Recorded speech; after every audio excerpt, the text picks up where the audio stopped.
Picture this. You're standing behind walls that haven't been breached in 1,000 years. Not once, not ever. These aren't just any walls, mind you. They're legendary, impenetrable, the kind of fortification that's turned back every army, every siege, every conqueror who's ever dared to try. Huns, stopped. Persians, repelled. Crusaders, sent packing. For 10 centuries, these walls have stood as the ultimate symbol of defiance. And now you hear something different. A sound that's never echoed across these plains before. Thunder, not from the heavens, but from the earth itself. And then you see it. Ships, warships, but they're not in the water. They're rolling across the land like some kind of fever dream. And those cannons? They're firing stones the size of carriages. One dawn in 1453, everything changed. A young sultan with a dream. An ancient city with its back against the wall. And a battle that would literally end the Middle Ages and birth the modern world. This is the story of how Constantinople fell. Let me take you back. Way back. To understand what happened in 1453, you've got to understand what Constantinople actually was. This wasn't just another city. Not by a long shot. Founded in 330 AD by Constantine the Great himself, Constantinople was the absolute jewel of the Byzantine Empire. Think of it as the hinge between two worlds. Europe on one side, Asia on the other. Whoever controlled this city didn't just control a bit of land, they controlled trade routes, military power. The flow of ideas, goods, and influence across two entire continents. It was the ultimate prize. For centuries, rulers from both Christian and Muslim lands had fantasized about taking it. I mean, can you blame them? Control Constantinople and you control, well, everything really. But here's the thing. By the mid-1400s, the Byzantine Empire was a shadow of its former glory. Once upon a time, it stretched across the entire Mediterranean. An empire that made Rome look small. But by 1453, it had shrunk down to basically just the city itself and a few scraps of territory here and there. The population had dwindled to around 50,000 souls, all struggling to survive, clinging to past glories like shipwreck survivors clutching driftwood. Yet Constantinople still mattered. Massively. It was more than just bricks and mortar. It was a symbol. The last bastion of Eastern Christianity. The final echo of the Roman Empire that had once ruled the known world. And for the rising Ottoman Empire? For Sultan Mehmed II, who'd taken the throne at just 21 years old, Constantinople was an obsession. Not just a military target, not just a strategic asset. It was destiny. Mehmed truly believed, that he was meant to fulfill an ancient prophecy. That one day a great Muslim ruler would claim the city of Constantine. For him, this wasn't optional. It was written in the stars, but it was also practical, right? Control Constantinople and you control the trade between East and West. Control that and you become a true world power. Not just another regional empire, but a force that shapes history itself. So Mehmed prepared. And when I say prepared, I mean he went all in. He gathered perhaps 80,000 to 100,000 soldiers. Cavalry that could ride down anything, infantry trained to die if necessary.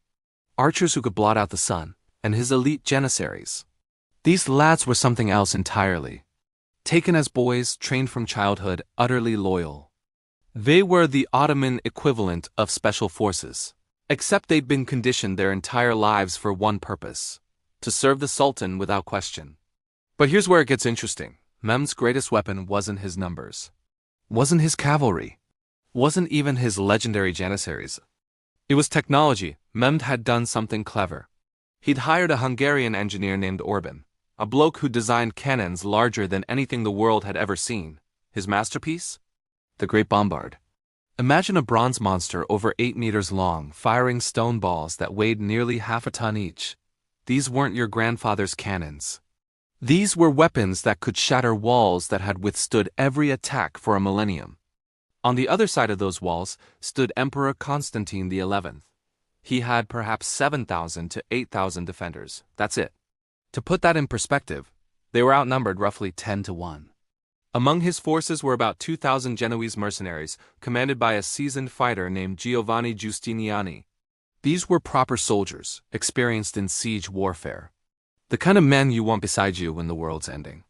The Byzantines trusted in their legendary Theodosian walls. 3 layers of defenses stretching 6 kilometers. For 1,000 years, these fortifications had been unbreakable. Literally, no one had ever breached them. Not once.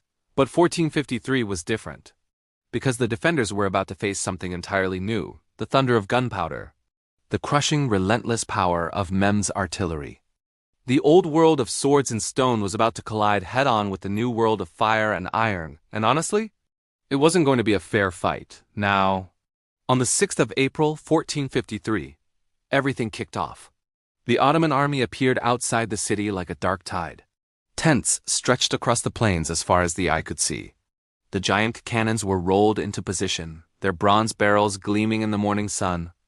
The fate of Constantinople, and quite possibly the future of Europe, was about to be decided. The earth around the city trembled that morning. Mem's forces, nearly 100,000 strong, marched into their final positions. Tents covered the landscape, banners bearing the crescent moon whipped in the wind. The air filled with the sound of drums, war cries, and something the defenders had never heard before. Then it happened. A deep, rolling thunder. The first cannon shot roared across the land like the voice of God himself. A massive stone ball, weighing hundreds of pounds, crashed against the Theodosian walls. Clouds of dust and stone fragments exploded into the air.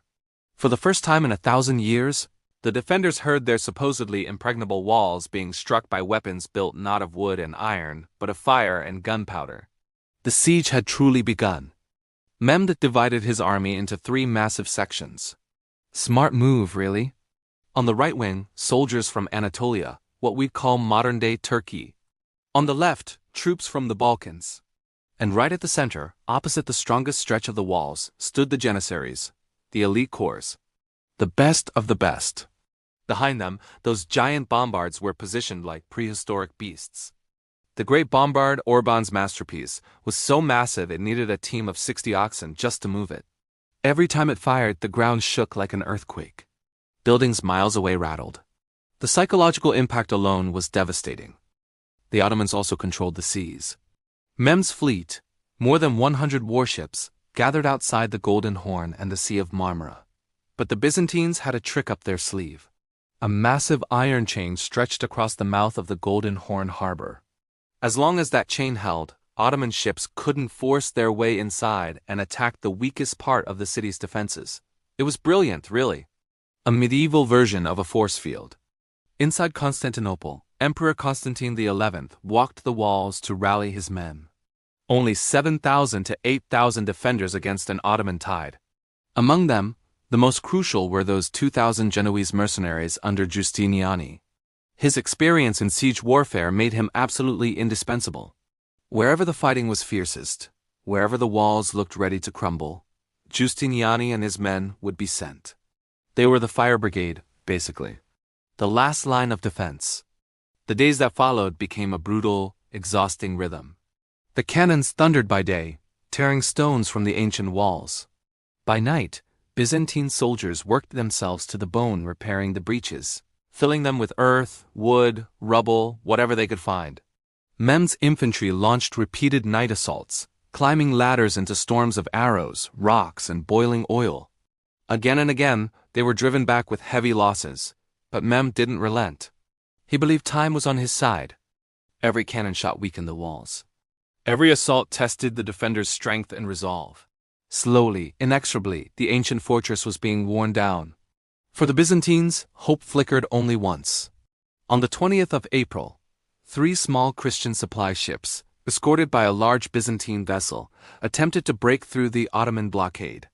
In a dramatic naval clash that had people holding their breath, the outnumbered ships somehow managed to push past dozens of Ottoman galleys and reach the Golden Horn. The city absolutely erupted in celebration. The defenders cheered from the walls. Church bells rang across Constantinople. People wept with relief. But everyone knew, deep down, this was a small victory. Supplies were limited. No great army was coming to save them. They were alone. By late April, it was crystal clear that Constantinople could resist for a time, but not forever. Mehmed was already preparing his next move.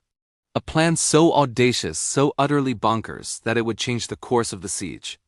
By late April, Mehmed realized his fleet couldn't break that iron chain blocking the Golden Horn. The The barrier stretched across the harbor like a wall on water. As long as it held, the Byzantines could keep part of their defenses relatively safe. So the young sultan, this 21-year-old with the audacity of youth, devised a plan that stunned even his own commanders.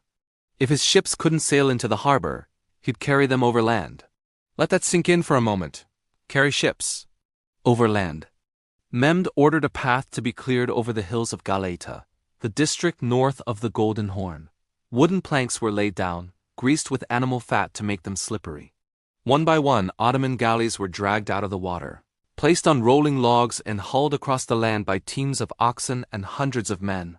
Drums thundered. Soldiers shouted. And the people of Constantinople watched from their walls in absolute disbelief.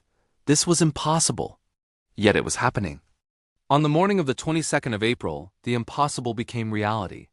Dozens of Ottoman ships slid down into the Golden Horn behind the chain that had kept them out. Now, for the first time, the Byzantine defenders faced an enemy fleet inside their own harbor. Panic spread through the city like wildfire. The Golden Horn had always been the weak point of Constantinople. Its walls were lower, less fortified than those facing the land. The chain had been their shield. Now that shield was gone. Constantine XI and Giustiniani rushed to move men and artillery to cover the harbor. The defenders fired from towers and ships, desperately trying to hold back the Ottoman navy. Skirmishes erupted on the water as Venetian and Genoese vessels fought against the new arrivals. The psychological blow was enormous. For the first time, the people of Constantinople realized they were completely surrounded. There was no safe flank. No gap in the Ottoman net. No escape route. They were in a vice, and it was tightening. At the same time, Mehmed's cannons continued their relentless pounding against the land walls. Day after day, the massive stone balls tore new gaps whilst the Byzantines scrambled to patch them. The defenders were exhausted. Food was becoming scarce. Every night seemed darker than the last. Yet the city still held. The defenders fought with courage born of desperation, clinging to their ancient faith and the hope of a miracle. But Mehmed was preparing something greater. A final assault that would decide the fate of the empire. By early May, the siege had turned into an absolute nightmare. Every single day those giant bombards fired, their thunder echoing across land and sea, a constant reminder that death was coming. The stones smashed into the walls, tearing gaps wide enough for dozens of men to march through side by side. And every night, the defenders scrambled desperately to fill the breaches before dawn. It was Sisyphean, endless, soul-crushing. On the nights of the 7th and the 12th of May, Mehmed launched massive assaults. Thousands of Ottoman soldiers rushed forward under the cover of darkness. Ladders slammed against the walls. The Byzantines fought with everything they had, raining down arrows, rocks, even boiling oil. In the torchlight, shadows writhed across the battlements as men fought hand to hand. Swords clashed, spears thrust.